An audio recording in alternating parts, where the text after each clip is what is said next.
Risisu hoi haibagum wari sanaraga thokri. Kintin yauri. Ahingba ama lauraga thakpa hawi. Aduga parina wa makha amuk tarai. Parina.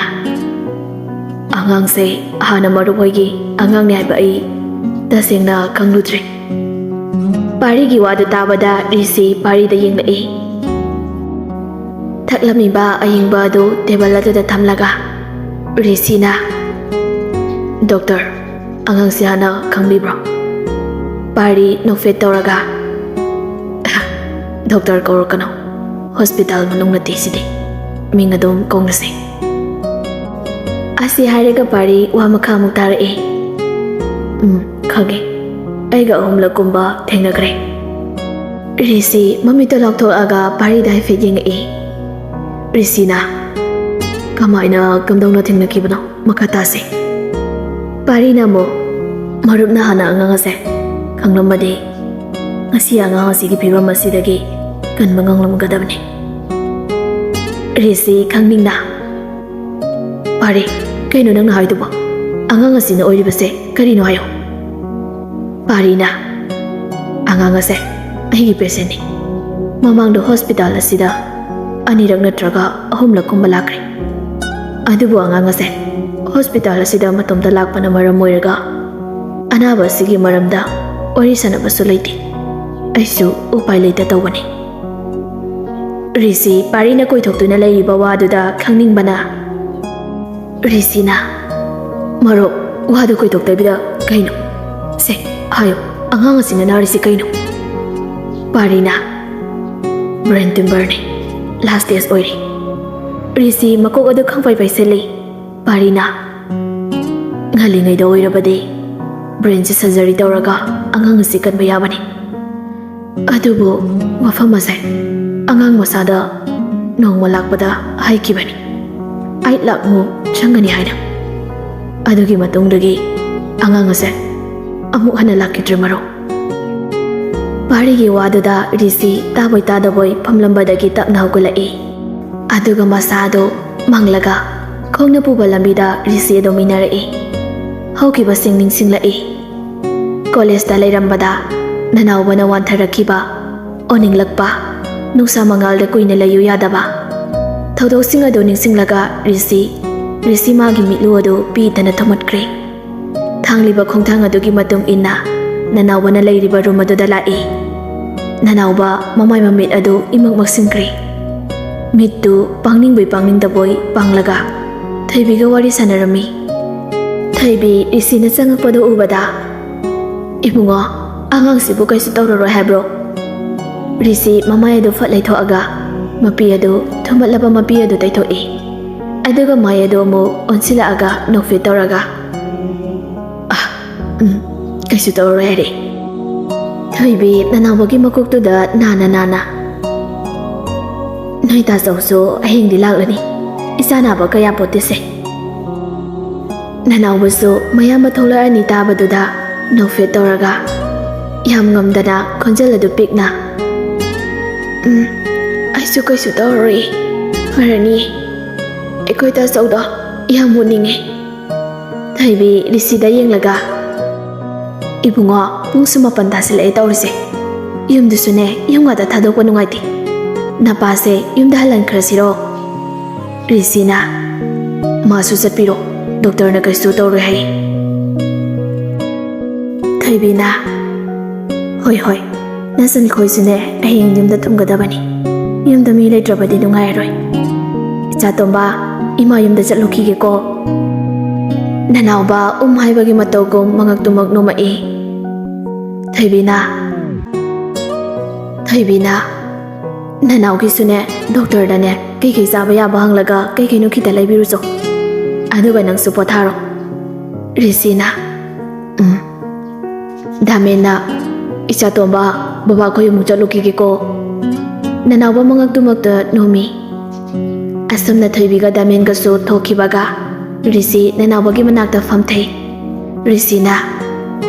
Now nangbu kai janinge. Nanawba khonjalado yamna tapna. Kemta saningde. Sida hipao. Risi nanawbagi nakanda hiptarai. makoktu thangalaga risi gi pambomda tapna mon khangna halli.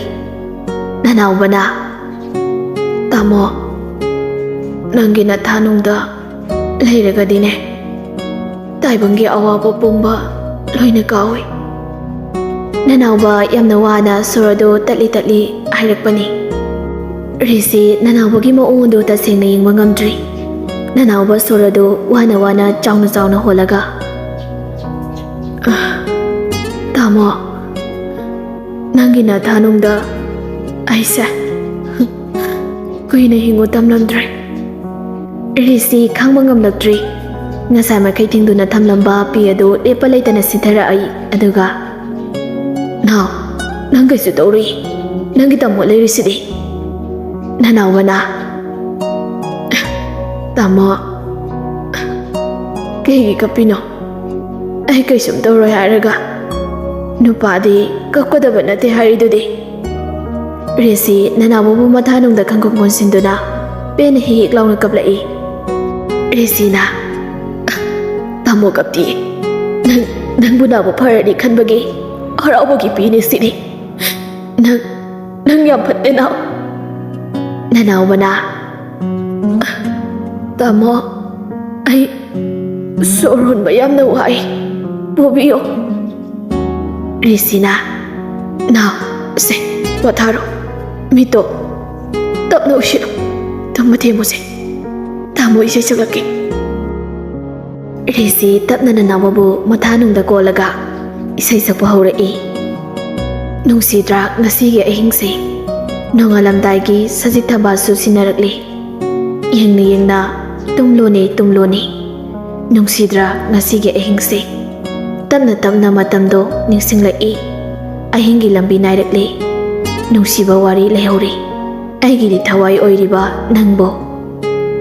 Risi kapna isai adu saglai.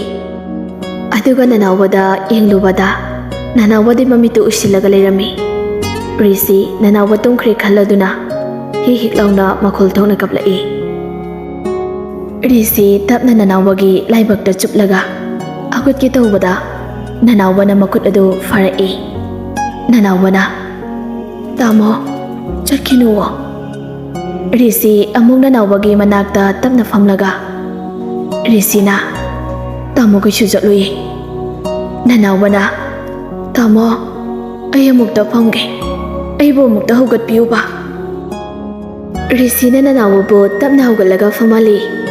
Nanauba risigi mamitagi taraiba mapiyadu taithoklaga tamo Dr. Barina kike hairake. Risina losinaba honarabasu nanaubana pumnama khanglambana walotpa kanadri.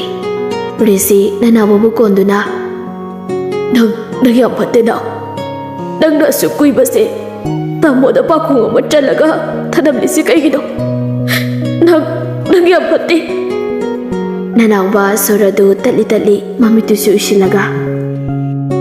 Nanaubana tamo ayamna wai aibom ta bobiyo tamo. Asi hairamaga nanauba risigi lengbanadуда amuk lektharkri. Risi nanaubagi masado nomlaga nanau asi hairaga risi pakhatna doctor kana lege. Leiramliba doctor nurse pumba ngihaktang aduda omsilai. Manaton adudana oxygen mask uplami. Nanauba mami panthorakpaduda tawramliba mayam adu ubada masado hainadri. Aduga risidi makhada phamlaga nanaubagi makong aduda upsillaga tumlaga leirami. Nanaubana tamo risi mikap tholai pakhana sensilaaga kaidorage nanaubana nang yang warabo tamo. Risina tamo kaisu duadi. Nanaubana aikhoida saudo lakhiroidro maya muninge aigi khudang garisu erak amniko. Risina nangi khutta sinaba gari phajaba ma leirekpani. Wahaidu tabada nanauba nokfit tawrai. Risi mamaidu koiri leiduna kappaga khangli. Nanaubana tamo ꯑꯩꯈꯣꯏꯗ ꯆꯧꯅ ꯂꯨꯍꯣꯡꯕꯒꯤ ꯀꯣꯌꯦꯠ ꯌꯦꯠꯄꯗꯣ ꯑꯩ ꯌꯥꯝꯅ ꯌꯦꯡꯅꯤꯡꯉꯤ꯫ ꯅꯅꯥꯎꯕ ꯔꯤꯁꯤꯒꯤ ꯃꯄꯤ ꯑꯗꯨ ꯇꯩꯊꯣꯛꯑꯒ ꯍꯟꯗꯛ ꯃꯄꯣꯛꯁꯤꯃꯒꯤꯗꯤ ꯇꯥꯃꯣꯒ ꯑꯩꯒ ꯄꯟꯊꯨꯡ ꯌꯧꯕ ꯐꯪꯗ꯭ꯔꯕꯁꯨ ꯃꯊꯪ ꯃꯄꯣꯛ ꯍꯥꯏꯕꯗꯨꯅ ꯂꯩꯔꯝꯕ ꯊꯣꯛꯂꯕꯗꯤ ꯑꯩꯁꯨ ꯅꯨꯄꯤ ꯑꯣꯏꯅ ꯄꯣꯛꯂꯒ ꯅꯪꯒꯤ ꯅꯊꯥꯗ ꯀꯨꯏꯅ ꯍꯤꯡꯕ ꯐꯪꯖꯒꯦꯀꯣ꯫ ꯔꯤꯁꯤ ꯅꯅꯥꯎꯕꯒꯤ ꯃꯈꯨꯠꯇꯨꯗ ꯆꯨꯞꯂꯒ ꯀꯩꯅꯣ ꯅꯪꯅ ꯍꯥꯏꯗꯨꯕꯨꯅ? ꯅꯪꯅ ꯑꯗꯨꯃꯥꯏꯅ ꯇꯧꯔꯒ ꯇꯥꯃꯣ ꯀꯃꯥꯏꯅ ꯈꯥꯡꯂꯒ ꯂꯩꯌꯨ ꯍꯥꯏꯕꯅꯣ? ꯅꯅꯥꯎꯕꯅ ꯇꯥꯃꯣ ꯑꯩꯁꯦ ꯀꯌꯥꯗ ꯃꯄꯣꯛ ꯐꯔꯤꯕꯅꯣ? ꯇꯥꯃꯣꯕꯨ ꯑꯩꯒꯤ ꯑꯣꯏꯅ ꯃꯄꯣꯛ ꯈꯨꯗꯤꯡꯒꯤ ꯑꯩ ꯈꯛꯀꯤ ꯑꯣꯏꯖꯒꯦꯀꯣ꯫ ꯑꯁꯤ ꯍꯥꯏꯔꯒ ꯃꯆꯨ ꯇꯩꯐꯠ ꯇꯥꯔꯕ ꯃꯛꯁꯤꯜꯂꯕ ꯅꯅꯥꯎꯕꯒꯤ ꯆꯤꯝꯕꯥꯜ ꯑꯗꯨ ꯍꯥꯏꯐꯦꯠ ꯅꯣꯛꯂꯛꯏ꯫ ꯇꯥꯃꯣ ꯉꯁꯤꯗꯤ ꯅꯣꯛꯇ꯭ꯔꯗꯤ ꯀꯩꯗꯧꯔꯒꯦ? ꯇꯥꯃꯣ ꯌꯥꯇꯣꯟ ꯈꯤꯇꯪ ꯎꯠꯂꯒ ꯅꯣꯛꯂꯛꯑꯣ, ꯑꯔꯣꯏꯕ ꯑꯣꯏꯅ ꯃꯤꯠ ꯄꯦꯟꯅ ꯌꯦꯡꯖꯒꯦ꯫ ꯔꯤꯁꯤ ꯃꯤꯠꯇꯒꯤ ꯄꯤ ꯇꯥꯕꯁꯨ ꯂꯦꯞꯇꯦ꯫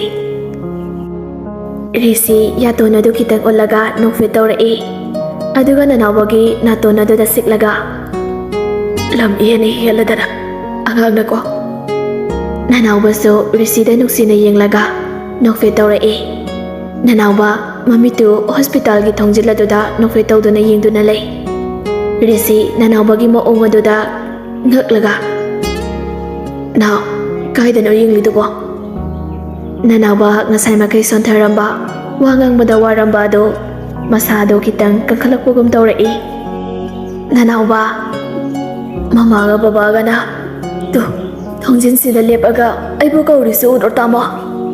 ꯔꯤꯁꯤ ꯊꯣꯡꯖꯤꯜ ꯑꯗꯨꯗ ꯍꯥꯟꯅ ꯌꯦꯡꯉꯤ, ꯀꯅꯥꯁꯨ ꯂꯩꯔꯝꯗꯦ꯫ ꯔꯤꯁꯤ ꯅꯅꯥꯎꯕꯒꯤ ꯃꯁꯥ ꯑꯗꯨ ꯀꯣꯟꯁꯤꯜꯂꯒ ꯅꯥꯎ ꯀꯩꯅꯣ ꯅꯪꯅ ꯍꯥꯏꯔꯤꯗꯨꯕꯣ? ꯏꯁꯦ ꯀꯅꯥꯁꯨ ꯂꯩꯇꯦ꯫ ꯅꯅꯥꯎꯕ ꯐꯃꯨꯡ ꯑꯗꯨꯗ ꯊꯥꯔꯤꯕ ꯃꯣꯝꯄꯥꯛ ꯐꯤꯗꯛ ꯑꯗꯨ ꯃꯈꯨꯠꯇꯨꯅ ꯇꯥꯁꯤꯜꯂꯒ ꯅꯅꯥꯎꯕꯅ ꯇꯥꯃꯣ ꯑꯩꯕꯨ ꯊꯥꯗꯣ, ꯑꯩꯒꯤ ꯃꯃꯥ ꯕꯕꯥꯅ ꯑꯩꯕꯨ ꯀꯧꯔꯤ, ꯑꯩꯕꯨ ꯂꯧꯕ ꯂꯥꯛꯏ, ꯑꯩꯕꯨ ꯊꯥꯗꯣꯛꯑꯣ ꯇꯥꯃꯣ꯫ ꯔꯤꯁꯤ ꯄꯥꯈꯠꯇꯨꯅ ꯗꯣꯛꯇꯔ ꯀꯅꯥ ꯂꯩꯒꯦ? ꯔꯤꯁꯤ ꯗꯣꯛꯇꯔꯕꯨ ꯀꯧꯔꯨꯒꯦ ꯈꯟꯗꯨꯅ ꯀꯥꯗꯨꯗꯩ ꯊꯣꯛꯈꯤꯒꯦ ꯇꯧꯕꯗ ꯇꯥꯃꯣ꯫ ꯔꯤꯁꯤ ꯃꯃꯩ ꯑꯗꯨ ꯑꯣꯟꯁꯤꯜꯂꯒ ꯌꯦꯡꯂꯛꯄꯗ ꯅꯅꯥꯎꯕꯒꯤ ꯊꯋꯥꯏ ꯌꯥꯎꯗ꯭ꯔꯕ ꯍꯛꯆꯥꯡ ꯑꯣꯏꯅ ꯇꯥꯗꯨꯅ ꯂꯩꯔꯝꯃꯤ꯫ ꯔꯤꯁꯤ ꯈꯣꯡꯊꯥꯡ ꯑꯗꯨ ꯇꯞꯅ ꯇꯨꯃꯤꯟꯅ ꯆꯪꯁꯤꯜꯂꯒ ꯅꯅꯥꯎꯕꯕꯨ ꯀꯣꯟꯈꯠꯂꯤ꯫ ꯇꯥꯔꯝꯕ ꯃꯤꯠꯀꯤ ꯄꯤꯗꯨꯁꯨ ꯂꯦꯞꯈ꯭ꯔꯤ꯫ ꯅꯅꯥꯎꯕꯕꯨ ꯃꯤꯠ ꯀꯨꯞꯇꯅ ꯌꯦꯡꯉꯤ꯫ ꯔꯤꯁꯤꯅ ꯇꯨꯝꯃꯣꯀꯣ ꯅꯨꯡꯉꯥꯏꯅ, ꯇꯥꯃꯣꯒꯤ ꯏꯊꯥ ꯅꯨꯡꯁꯤꯗ ꯅꯨꯡꯉꯥꯏꯅ ꯇꯨꯝꯃꯣ꯫ ꯃꯁꯤ ꯑꯣꯏꯔꯦꯀꯣ ꯑꯩꯈꯣꯏ ꯑꯅꯤꯒꯤ ꯁꯥꯒꯠꯂꯨꯕ ꯑꯔꯣꯠꯄ ꯄꯟꯊꯨꯡ, ꯃꯁꯤꯗꯤ ꯑꯩꯈꯣꯏ ꯑꯅꯤꯒꯤ ꯄꯟꯊꯨꯡ꯫ ꯔꯤꯁꯤ ꯈꯪꯉꯝꯗꯅ ꯊꯋꯥꯏ ꯌꯥꯎꯗ꯭ꯔꯕ ꯍꯛꯆꯥꯡ ꯑꯗꯨꯕꯨ ꯌꯦꯡꯂꯒ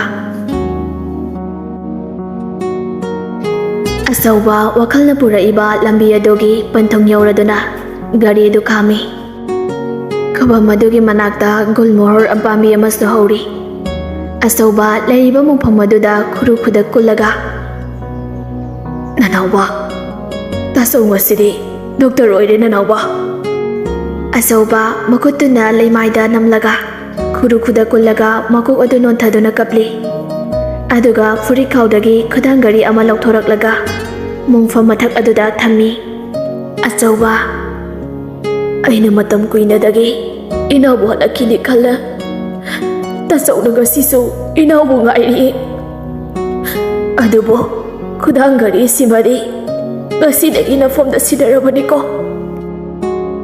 ꯑꯁꯤ ꯍꯥꯏꯔꯒ ꯑꯆꯧꯕ ꯑꯗꯨ ꯃꯐꯝ ꯑꯗꯨꯗꯒꯤ ꯍꯟꯅ ꯌꯦꯡꯂꯒ ꯊꯣꯛꯈ꯭ꯔꯤ꯫ ꯑꯆꯧꯕꯅ ꯃꯐꯝ ꯑꯗꯨꯗꯩ ꯆꯠꯈꯤꯕꯒ ꯒꯨꯜꯃꯣꯍꯣꯔ ꯄꯥꯝꯕꯤꯒꯤ ꯃꯔꯨꯝꯗꯒꯤ ꯀꯤꯔꯨꯞ ꯌꯦꯡꯂꯒ ꯃꯁꯝ ꯃꯅꯥ ꯏꯁꯥꯡ ꯁꯥꯡ ꯃꯐꯤ ꯁꯦꯒꯥꯏꯕ ꯏꯟꯕ ꯃꯤ ꯑꯃ ꯊꯣꯛꯂꯛꯏ꯫ ꯃꯅꯝꯁꯨ ꯆꯍꯤ ꯀꯌꯥ ꯏꯔꯨꯖꯗꯕꯒꯤ ꯃꯅꯥꯛꯇ ꯆꯪꯕꯗ ꯍꯪꯒꯣꯏꯒꯗꯕ ꯃꯇꯧꯅꯤ꯫ ꯆꯪꯁꯤꯜꯂꯒ ꯃꯐꯝ ꯑꯗꯨꯗ ꯂꯩꯔꯤꯕ ꯒꯥꯔꯤ ꯑꯗꯨ ꯂꯧꯔꯒ ꯁꯤꯖꯤꯜꯂꯤ꯫ ꯈꯨꯗꯥꯡ ꯘꯔꯤꯅꯤꯅꯦ, ꯁꯤꯗꯤ ꯌꯥꯝ ꯐꯖꯩꯅꯦ, ꯑꯩꯒꯤ ꯑꯣꯏꯒꯦ ꯁꯤꯗꯤ꯫ ꯅꯪꯗꯤ ꯂꯥꯛꯀꯅꯤ ꯍꯥꯏꯔꯒ ꯂꯥꯛꯁꯨ ꯁꯨꯡꯂꯥꯛ ꯂꯥꯛꯇꯦ꯫ ꯑꯉꯥꯡꯅꯤ ꯀꯥꯏꯅ yam phat ya isini lam ihele iheladana nusi de so ya dot olaga so sono no hoi no piro nusi de so ai de nang nusi de isini Panthung yoni haraga nang de sulak de wa mayamado matomta murum sole aduga amuk tumina ngyak matung ongduna mapi raju selai asi haramaga amuk noklaga hauriba gumhor pambi marum aduda amuk changsinkre